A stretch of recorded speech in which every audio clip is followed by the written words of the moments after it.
Usually when you want to read about the sufferings of Christ on the cross, you go to the New Testament, to the Gospels, and you read it there. But here in Psalms 22, David wrote about Christ and the sufferings he had, and he wrote about it 1,000 years before Christ was even born. Verse 1 says, my God, why hast thou forsaken me? Why art thou so far from helping me? We know from the cross, Jesus cried, my God, why hast thou forsaken me? He became sin for us on the cross, and because of that, his Father turned his back on him, and he suffered the separation from God that we deserve.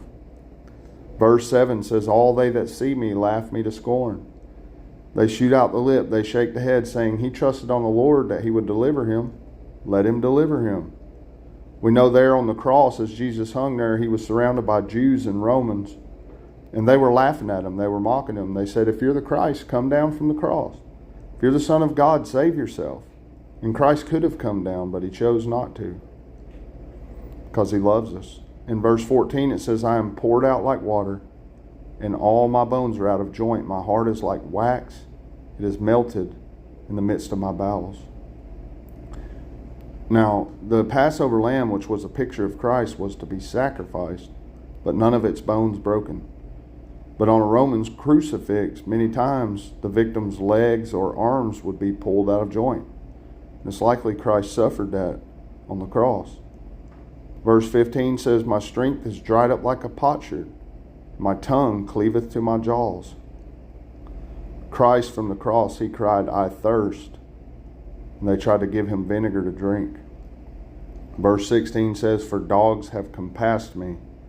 The assembly of the wicked have enclosed me, and they pierced my hands and feet. Now, when David was around, the Roman crucifix wasn't even invented yet, but here we see that he gives a description of how Christ would die. He would be nailed to a cross by his hands and his feet. And then in verse number 18, he says, they part my garments among them and cast lots upon my vesture. We know when they stripped Jesus naked and nailed him to that cross, they took his garments and they parted them and cast lots over them. So here, 1,000 years BC, we see a vivid description of what Christ suffered on the cross for us, for sinners. He knew what he was facing in the Garden of Gethsemane, and he chose to go through with it.